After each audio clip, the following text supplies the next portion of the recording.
Hola, mi nombre es María Josefina Graciani, soy la profesora de la materia Obligaciones 3 del séptimo semestre de la Ilustre Universidad Santa María, y en esta oportunidad vamos a hablar del tema número 1 relacionado a la responsabilidad civil extracontractual.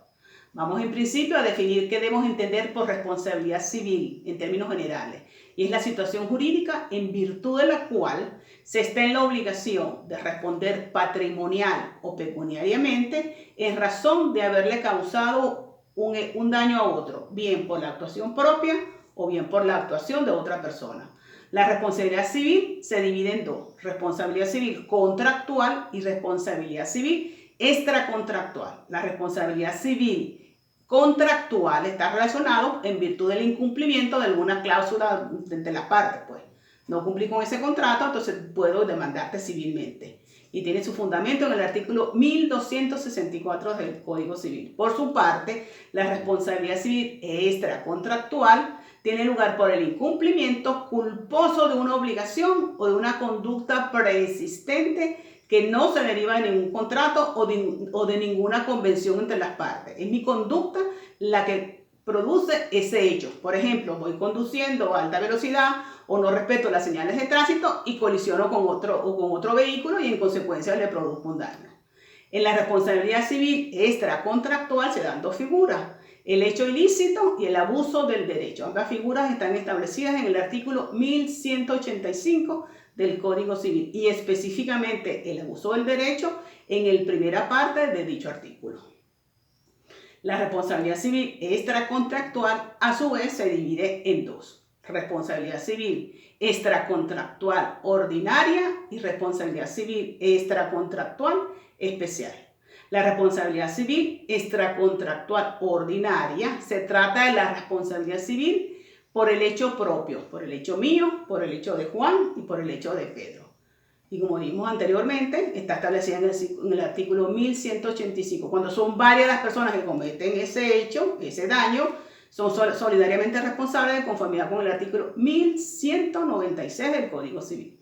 La responsabilidad civil extracontractual especial se trata de la responsabilidad civil por el hecho ajeno. Ocurre cuando una persona que está sometida a la guarda, control, vigilancia o subordinación de una persona civilmente responsable comete un hecho ilícito. Ejemplo, cuando mi hijo le rompe el carro a otra persona. Entonces vamos a ver los casos de la responsabilidad civil extracontractual por el hecho ajeno. En primer lugar, encontramos la responsabilidad civil extracontractual del padre, madre y tutor por el hecho ilícito en la que incurren los menores que habitan con ellos. Está establecida en el encabezamiento del artículo 1190 del Código Civil. En segundo lugar, tenemos la responsabilidad civil extracontractual especial del preceptor y del artesano, de conformidad con la primera parte del artículo 1190 del Código Civil. Número 3, la responsabilidad civil extracontractual especial de los dueños y los principales o directores, establecida en el artículo 1191 del Código Civil. Responsabilidad civil del dueño por los daños que causa un animal. Mi perrito mordió a la vecina, tengo que responder. ¿Cuál es el fundamento de esa responsabilidad? El artículo 1192 del Código Civil. En quinto lugar, la responsabilidad civil extracontractual especial por los daños del dueño por los daños que causan las cosas que están bajo su guarda. Artículo 1193 del Código Civil. Responsabilidad civil extracontractual especial del que detenta un inmueble o un bien mueble en los cuales se inicia un incendio.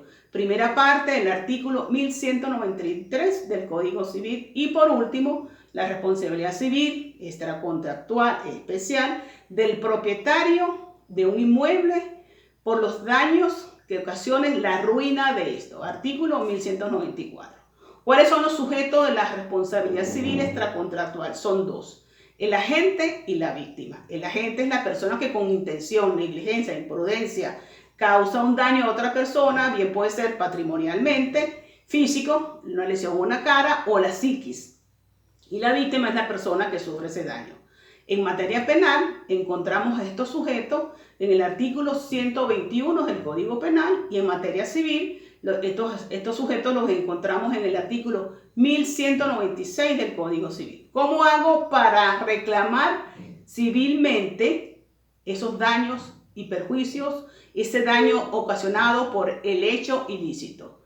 Cuando ese hecho ha ocasionado o ha producido un delito penal, tenemos que esperar la sentencia definitivamente firme en el tribunal penal para posteriormente reclamar civilmente ese daño causado. O puedo irme directamente a la vía civil, pero siempre nos vamos a poner una cuestión previa porque debemos esperar la sentencia definitivamente firme en materia penal para que prospere esos daños y perjuicios en materia civil.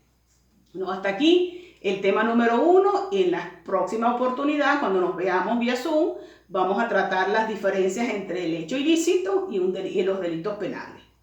Chao, hasta la próxima.